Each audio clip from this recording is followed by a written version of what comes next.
Es hora de ponernos al día con nuestros derechos. Por la vivienda digna, la recuperación justa y la justicia social, les damos la bienvenida a su programa Tus Derechos al Día. Gente, saludos cordiales. Estamos aquí una vez más en Tus Derechos al Día, este espacio auspiciado por Ayuda Legal Puerto Rico. Agradecidas de estar aquí.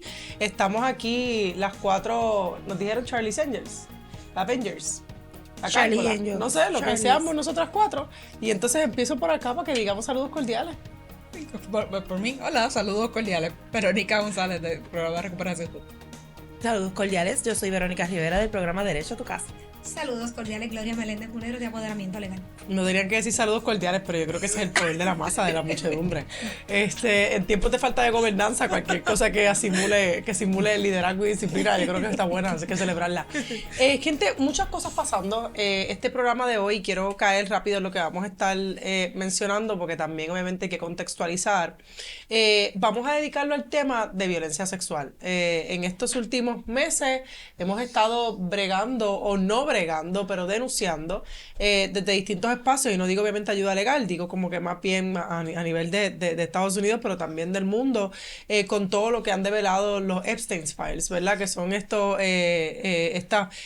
cientos y miles y millones de páginas de evidencia, documentos de fotografía, de video, que demuestran ese patrón terrible en el cual Epstein y allegados de mucha influencia, de mucho poder político, desde sea del mundo del arte, desde el mundo de la cultura, del mundo de la política estadounidense e internacional, disfrutaron y se beneficiaron con bastante impunidad de una red no solamente de trata humana que pues violentaba a bebés, a niñas y a mujeres, sino también de una red, ¿verdad?, criminal amplia, donde pues esta modalidad de hacer el tiempo de ocio o el tiempo de entretenimiento de los poderosos era a través de este cuerpo desechable de niñas y de mujeres.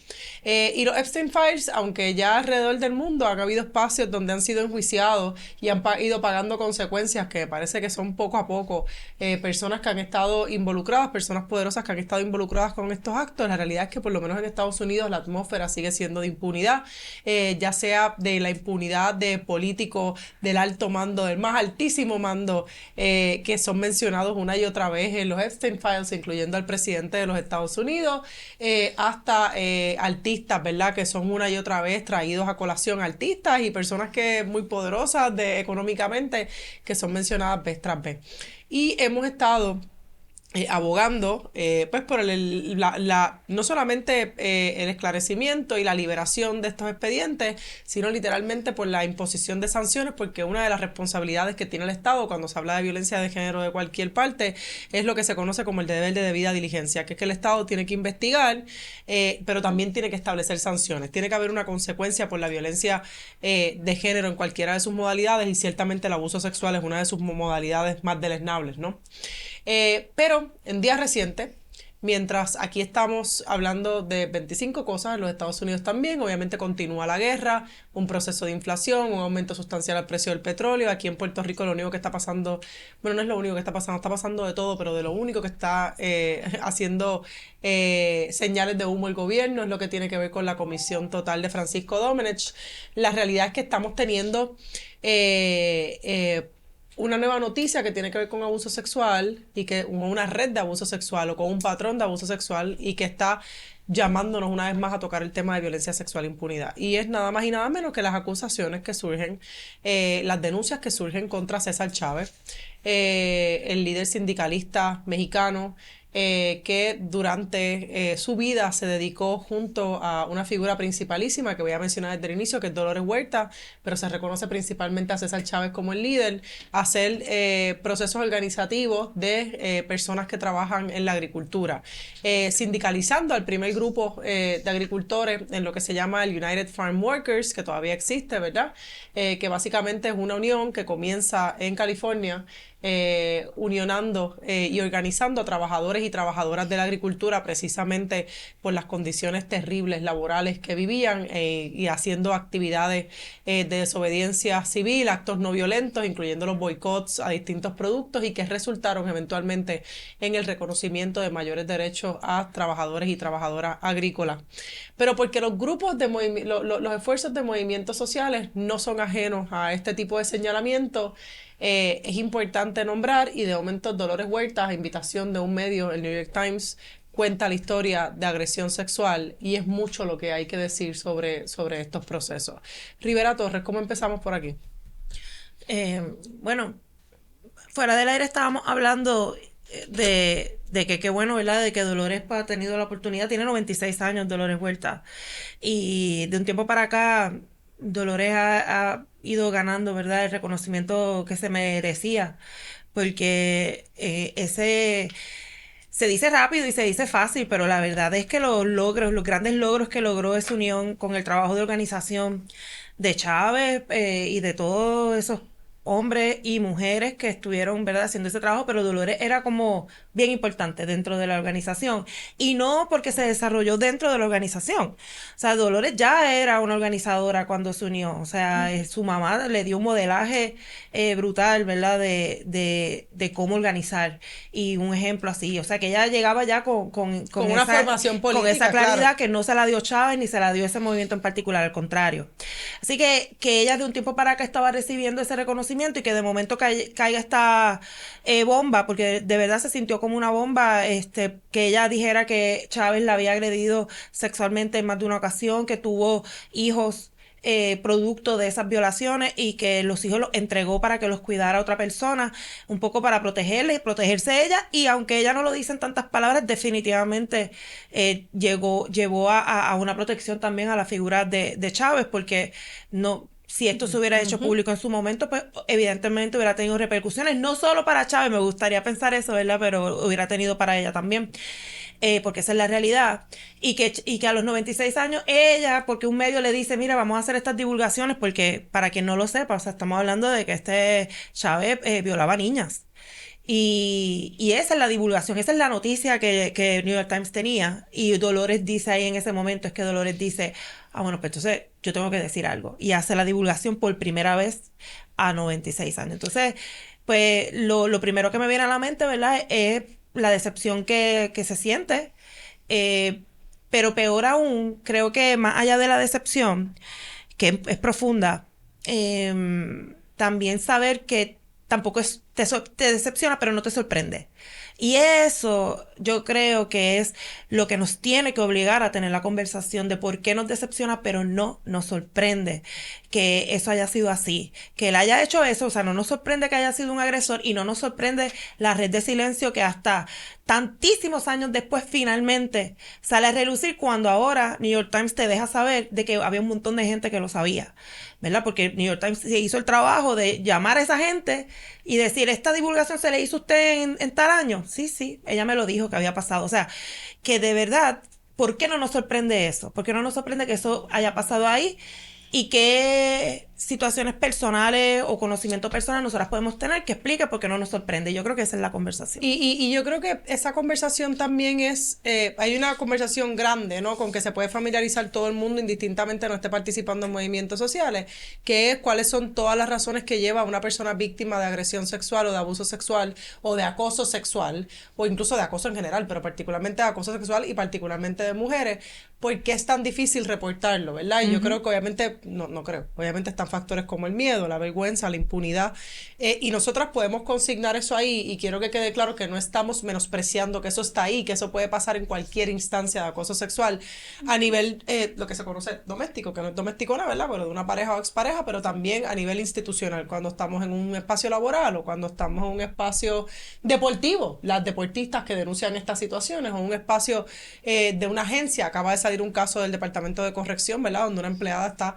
querellándose por acoso sexual y da las citas terribles, ¿verdad?, en una carta que se publica abiertamente, y entonces esta situación en estos movimientos de justicia social. Y yo creo que por lo menos voy a hablar de mí, no voy a hablar por ustedes, pero como abogadas que trabajamos en cosas que tienen que ver con la defensa de las mujeres y como una abogada que me vinculo más a un pensamiento de más progresista, más de izquierda, diría mucha gente. La realidad es que yo creo que hay muchas razones políticas también que pueden buscar que pueden hacer que esas mujeres se sientan que tienen que guardar silencio. Y tienen que ver con temas que es muy difícil tocar, pero que es importante tocarlos, ¿verdad? Uno de ellos es que Dolores decía, entre sus testimonios, ella decía, la realidad es que tenía miedo de hacerle daño al movimiento, de que esto fuera el trabajo principal. Y eso tiene que ver con varias cosas, hacerle daño a la figura principal.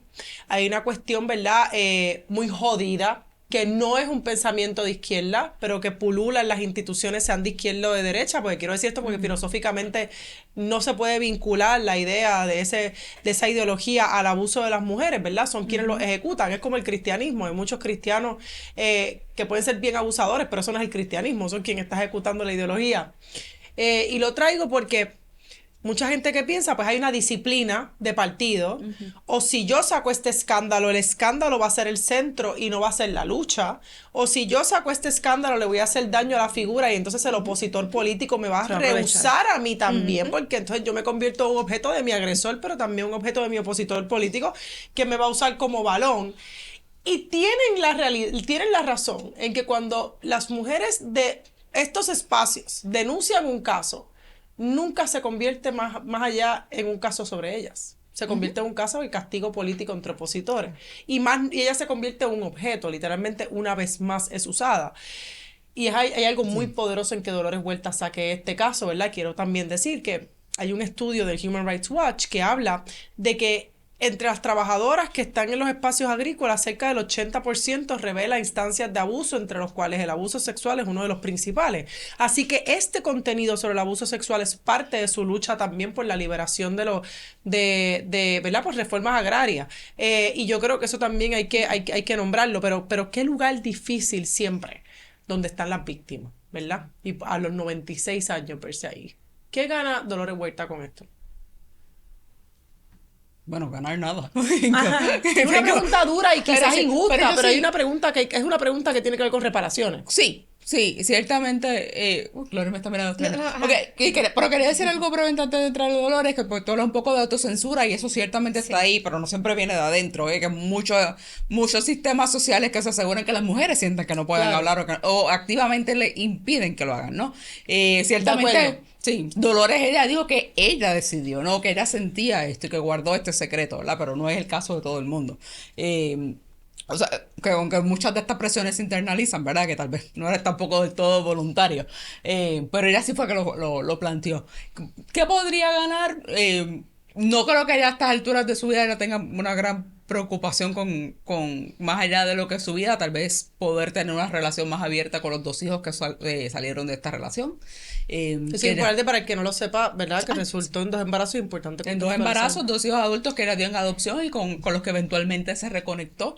Pero no queda, por lo menos a mí no me quedó claro de la nota si ellos sabían que ellos eran hijos de lo sabían. Ella se enteró, cuando ella se dio cuenta que el New York Times iba a salir a sacar la nota, les contó. Pues, tal vez poder... Horrible, Dios mío. Porque es peor, pero poder establecer una relación más honesta con esos hijos, pues, es algo que puede haber ganado. Yo creo, y les contaba cuando salió la noticia, en las últimas décadas ha habido un esfuerzo, yo creo que muy consciente, de validar la figura de Dolores, más allá de ser la compañera de lucha de César Chávez, a través de su fundación, a través de su trabajo político, a través de su trabajo educativo, su propia fundación. Un poco por mí no que de la gente cercana a ella, ¿verdad? Pero también del movimiento en general, de reconocer que es una figura que se mantuvo en un segundo plano sin ninguna razón. Creo que visibilizar las circunstancias que ellas estaban viviendo tal vez deja un poquito más de luz de por qué esto estaba pasando, ¿no? Por qué tal vez ella estaba en un segundo plano, además de la macharranería usual, porque tal vez este esfuerzo de levantar su figura. Pero no creo que vaya a ganar nada en términos políticos, más allá de eso, no. Voy con Gloria ahora rápido, porque un poco y cuando te digo que va a ganar, hay algo aquí que no puede ser reparado, ¿verdad? Y yo creo que hay una pregunta para los movimientos de justicia social, para no usar la palabra de izquierda, pero para movimientos de justicia social, a la pregunta que nos hacen grande de cómo nosotras queremos reaccionar cuando estas cosas pasan. Y vemos el caso de Epstein y decimos, hay inmovilidad, esto no puede ser así, queremos que rueden cabezas, ¿verdad? Y lo decimos figurativamente, algunas no lo dicen figurativamente, pero queremos justicia. ¿Cuán diferente se debe ver esto en el caso de Dolores, en el caso de César Chávez? ¿Cuán rápido vamos a actuar? ¿Cuán rápido vamos a denunciar? ¿Cómo se van a crear estructuras? ¿Cómo están los movimientos sindicales cuando vamos a reportar de esto, ¿verdad? Nosotras que hemos colaborado con sindicatos sobre el tema de perspectiva de género. ¿Cuán rápido? Pues yo creo que esa es la pregunta del momento. Sí. Hacerle honor a Dolores Huertas es que, pues mira, Verónica, nos tenemos que volver a sentar con las uniones, a hablar de cuáles son los mecanismos cuando hay que reportar instancias de agresión sexual. Eso es parte, ¿verdad? Operacionalizar la promoción de estructura.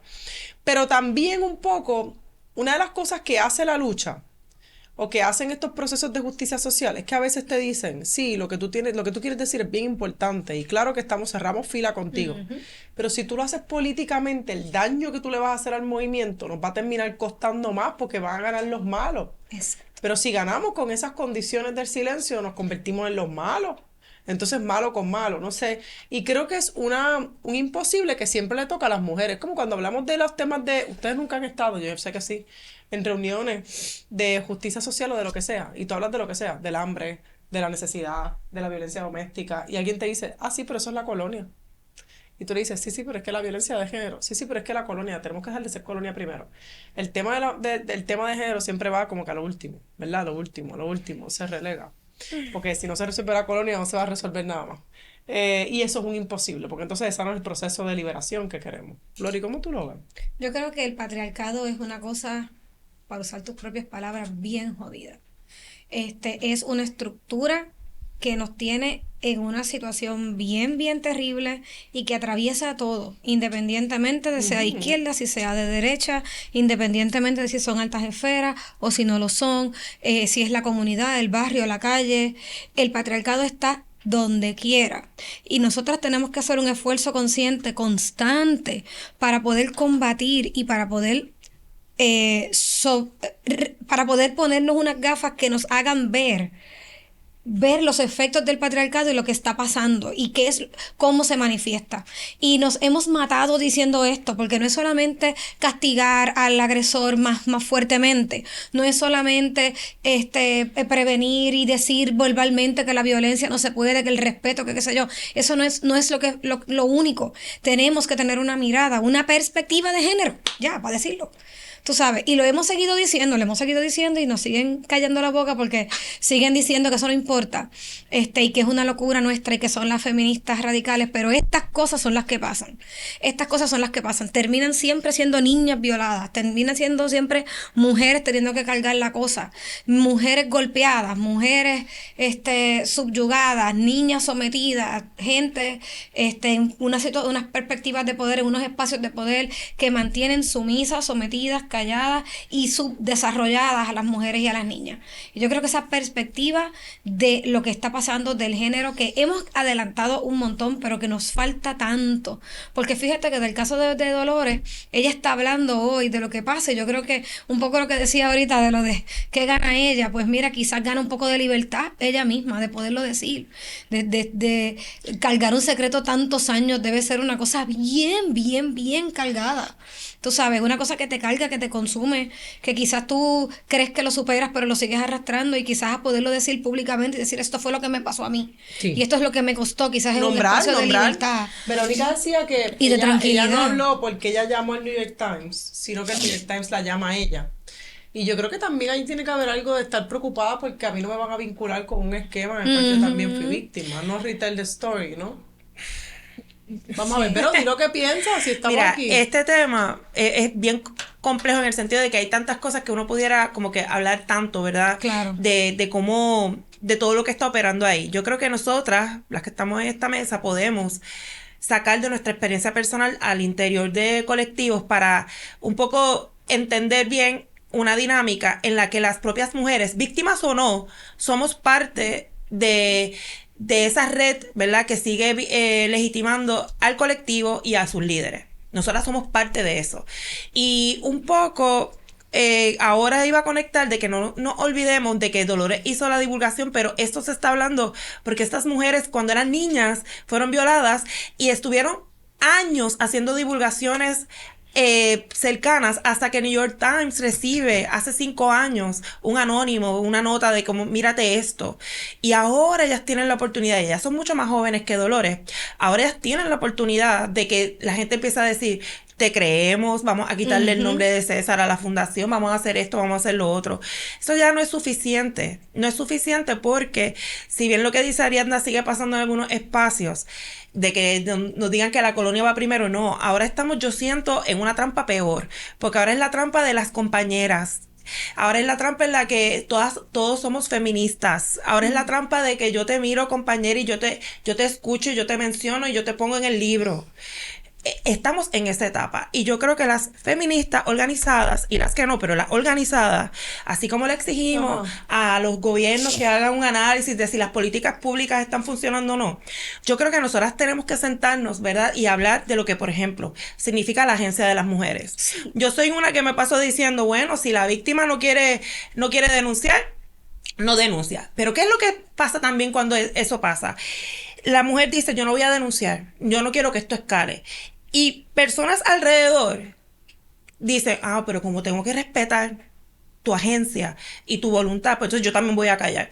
Y no va a haber ninguna consecuencia para nadie, porque yo estoy respetando a la víctima. Pues miren, si eso es así, y el efecto que va a tener es que nos van a seguir violando, y que no va a pasar nada, bueno, pues entonces vamos a hablar de verdad si eso es agencia o no. Vamos a hablar si de verdad lo está diciendo con consentimiento o no. Vamos a analizar si las mujeres estamos en una posición. ¿Pero qué hacemos en ese caso? ¿Revelamos el nombre de la víctima? Yo creo que tenemos que hablarlo. Pero yo creo y estoy cada día más convencida de que no te puedes desentender. No te puedes desentender.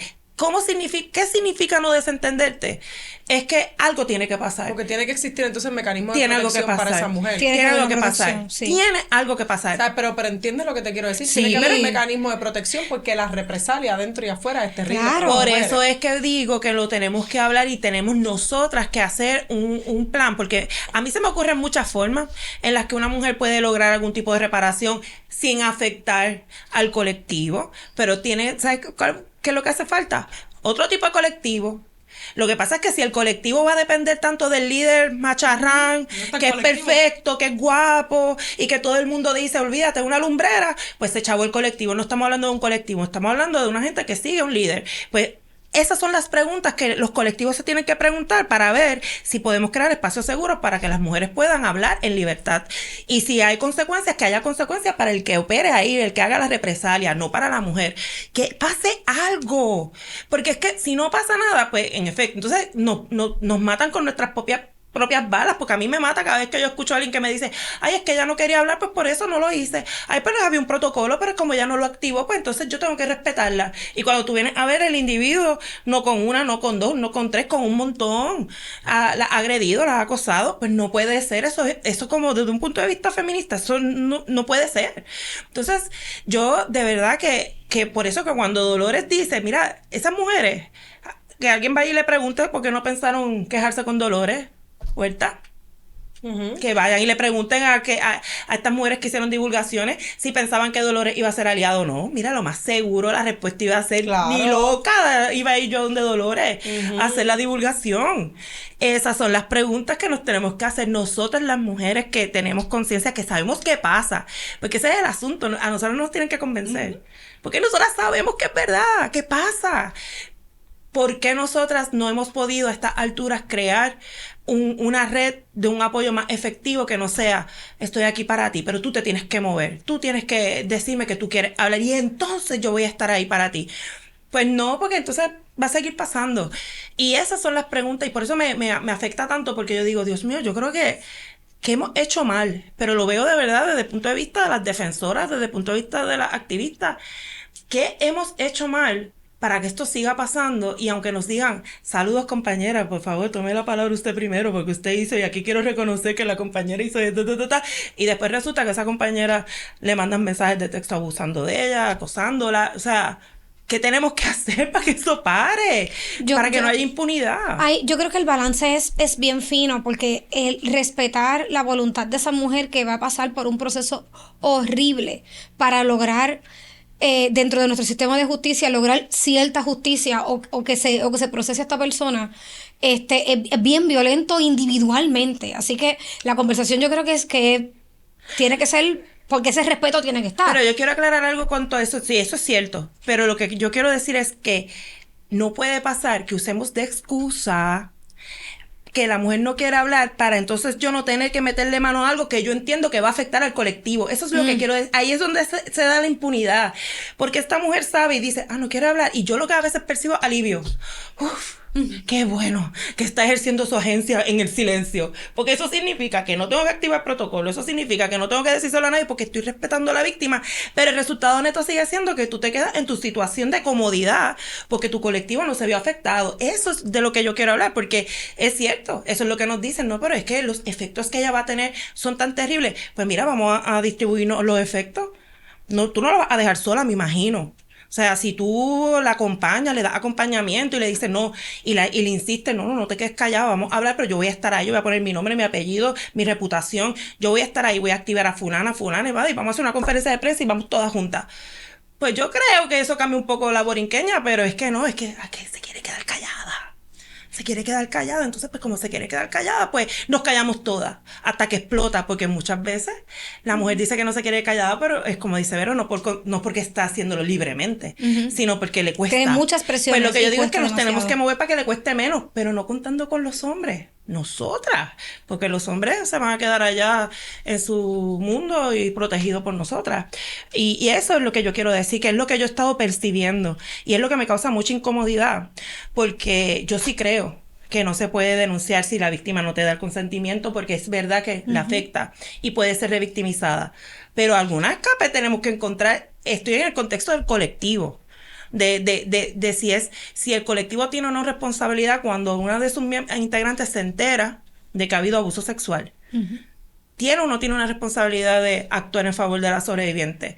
¿El silencio de la sobreviviente es suficiente para que tú no hagas nada? Esa es la pregunta que nos tenemos que hacer. Y yo creo que es una pregunta que está bastante ya overdue, como se dice en inglés, ¿verdad? Nos ha pasado el tiempo ya, porque fíjate que estas situaciones que acaban de salir de César Chávez pasaron hace tantos años, y si tú vienes a ver una situación similar en que puede ocurrir en esta semana o el mes pasado, estamos en la misma circunstancia, Sí. con la misma mujer con miedo, con un sistema de justicia aplastante, con el terror a los abogados criminalistas de defensa que le van a barrer el piso con ella y le van a decir hasta malas palabras en el tribunal. Entonces es un proceso que sigue siendo bien violento, que no sigue siendo para nada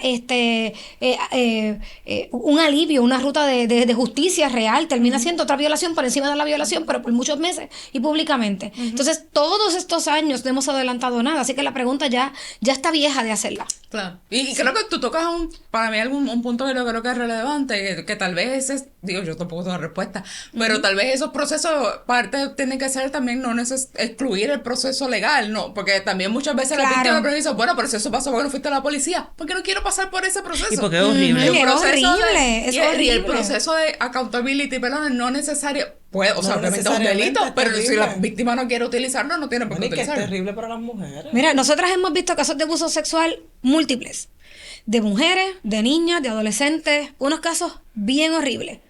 Y los procesos legales, nosotras como defensoras, son unos procesos, es la cosa Es más, la peor. lo peor. Es lo peor. Yo no puedo ir más, no te puedo Es lo decir otra peor. Yo cosa. quiero que un poco, ¿verdad? Lo traigo porque yo me pregunto, ¿verdad? Después de contar la historia, ¿qué es lo próximo, ¿no? Porque yo creo que eso es algo que necesitan las mujeres que no se atreven a hablar. Cuando uno cuenta la historia, ¿qué? Se forma el peo, se forma el escándalo. Es importante. No van a rodar cabezas aquí porque César Chávez se murió. Se murió en 1993.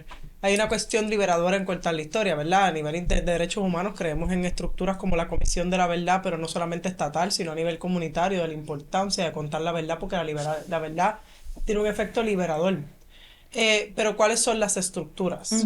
De todas esas uniones que se crearon con Dolores Huerta, ¿Cuántas tienen estructuras de rendición de cuenta para casos de agresión sexual? ¿Cómo se ve una estructura de rendición de cuentas para casos de acoso sexual? ¿Qué pasa cuando hay que cambiar el líder? ¿Hay espacio para cambiar los líderes por casos de agresión sexual? ¿Qué pasa? ¿Cómo se ven las represalias?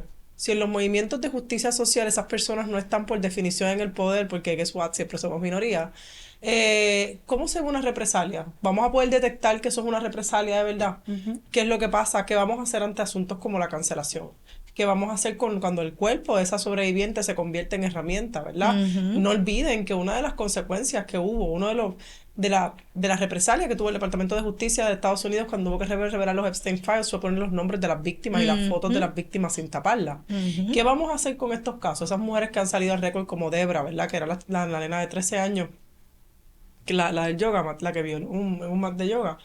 ¿Qué vamos a hacer con esos casos de esas mujeres que están saliendo a la luz pública? ¿Se convierten en traidoras de los movimientos a nivel interno? ¿Cuál es el mecanismo de rendición de cuentas para que no sea así? Piensen, por ejemplo, en el caso de Pelicot. La francesa. La señora, sí. Y lo que ha estado saliendo, ¿verdad? Que es esta mujer, Giselle Pelicot, que el esposo la violó más de 50, con más de 50 veces. Más de 50 extraños, ¿verdad? La violaron. Y pues ahora en los últimos años, después de que esta mujer pudo causar sensación a nivel mediático, y la frase esta de la vergüenza cambia de mando, o por ejemplo, de revuelta dice ahora el silencio se le acabó su tiempo, pues de momento pasó la cuestión de Giselle, hubo cambios en algunas políticas públicas sobre el peso de la prueba, a quién se le va a creer el consentimiento, pero ¿verdad? Y la cuestión de la violación marital, pero las últimas noticias que han salido es entonces el backlash que ella ha tenido por parte de su familia y de sus propios hijos por ser una traidora. ¿Cuáles son los mecanismos? Y tú puedes decir, bueno, porque los hijos que se jodan, que piensen lo que piensen de ella, pero ¿cuáles son las consecuencias para su sustento, para su envejecimiento, para cuando... Eso, ¿quién está pendiente de esto? ¿Cuál es el mecanismo? ¿A dónde uno va? ¿A dónde uno va? Cuando esto pasa, ¿a dónde uno va? ¿A Facebook? ¿Al comité del partido? ¿A los recursos humanos del Departamento de Corrección? No, uno no hace eso. Uno no hace eso. No. ¿Qué se hace? ¿Qué no, hacemos? Lo que pasa es que es imposible. No debe ser imposible. No. Nosotras somos defensoras, creemos por definición en algún tipo de estructura de administración de justicia. Sí, pero no, lo que iba a decir es que es imposible tener un proceso, una contestación a eso en cada uno de los escenarios, porque por ejemplo el escenario familiar es una cosa bien distinta a una institucional, un colectivo. A eso era lo que me refería. Que cómo se ve la reparación, pues va a depender de muchas cosas. Ahora, en los colectivos, porque que es lo que de verdad yo creo que hace falta. Yo he estado un poco en los últimos meses que he tenido que dar talleres sobre esto. Yo estoy pensando que lo mejor es una política en el que se diga que la sobreviviente cuando hace la divulgación no puede tener la expectativa de que eso no va a escalar. Y eso lo he pensado un montón. Todavía no es como que tengo una opinión fija al respecto, pero cada día como que me voy convenciendo de que es lo mejor. ¿Por qué? Porque para tú ser parte de un colectivo, pues hay unas reglas, ¿no? Y yo creo que en el momento en que las mujeres sepamos que si hacemos una divulgación, por ejemplo, a una persona con algún tipo de influencia dentro del colectivo, eso no se va a quedar ahí. Lo sabemos desde el principio. Pues obviamente cuando hacemos la divulgación sabemos que eso puede pasar. Pero también pienso que es un mensaje bien poderoso, porque como el patriarcado es tan tramposo y tan puerco, porque es lo que es, o sea, el patriarcado vive en nosotras. Y está y se mueve y el patriarcado sí tiene una contestación para todo. Claro. Pues yo digo, ¿y qué tal si estamos en un colectivo que decimos, ¿sabes qué? Hay una obligación, porque si no estamos expuestos a sanciones, a que si tú me divulgas, no importa en el contexto en que tú me divulgas, yo, como somos parte del colectivo, yo lo tengo que subir. Lo tengo que hacer. ¿Qué mensaje se le da eso a los hombres agresores? O sea... Que es como si fuera la responsabilidad del patrono, que si el patrón no sabe, tiene que subirlo. Tiene que subirlo. Pues, ¿qué mensaje le da? Porque si no, es que lo que yo no puedo de verdad aguantar más, es que utilicen todo el desarrollo de una Diana Valle, todo lo que hemos aprendido de las feministas, las defensoras, de ese cuidado, de esa relación entre defensora y sobreviviente, que nos ha costado tanto, porque nosotros no éramos así hace 20, 30 años. A nosotros nos ha costado no revictimizar, no tomar decisiones por la sobreviviente. Todo eso nos ha costado un montón. Hemos perdido mujeres en el proceso. Y que tú me vas a decir a mí que ese fruto de ese trabajo va a servir para que los agresores anden por ahí campeando por su respeto y las mujeres calladas, encerradas en un salón. no puedo bregar con eso, no puedo bregar. Y creo que nosotras somos tenemos que ser lo suficientemente responsables para reevaluar esas situaciones. Yo no tengo la respuesta, pero yo creo que es una pregunta legítima. ¿Qué vamos a hacer cuando se utiliza el respeto a la agencia de las sobrevivientes para la impunidad, para que los agresores sean más agresores, para que se nos rían en la cara, para que se atrevan a hacer lo que sea, porque saben que no les va a pasar nada hoy, porque hay que respetar el silencio de las sobrevivientes? Algo tiene que cambiar, porque si no, esto va a explotar. Esto se va a formar un ple. Y porque nos estamos hartando cada día más, y yo por lo menos estoy bastante harta ya. Estamos Montada en tribuna. Estamos altas. Bueno, pues gracias a todos por su Me monté en tribuna. Wilton, por Gracias favor, a edita todas. esta parte. Vamos a Se todas. cierra, no hay más nada que decir. Oh. Vamos a todas. Creo que no debemos pensar que esta conversación tiene un final. Yo creo que esta conversación es solamente de inicio. Vamos a ver cuáles son las consecuencias de Dolores Huerta a nivel de otros espacios y de repensar las cosas. Pero yo creo que tiene que ser un proceso que sí concilie el hecho de que no por ser un movimiento social dejan de haber represalias. Y son unas represalias que quizás tienen un costo político grandísimo, enorme. Claro que sí. Y creo que esa conversación queda pendiente. Dicho eso, gente, gracias por escuchar. Gracias Rivera, gracias González, gracias Meléndez Mulero. La gente después me pregunta que tú eres hija de Mayra López Mulero. No. Y después insisten que yo soy hija de Michelle Godro. Ujú. De ustedes dos no las reclaman, ¿eh? No. Ah, no. Es que A eso- mí me dicen que si soy nieta del pirata allá en el barrio Búnker. Eso tiene su peso en ciertos lugares. Y yo digo que sí. Gracias por sintonizar, gracias Hilton Vargas Pantaleón por tu acompañamiento, cariño y amor. Y seguimos acá.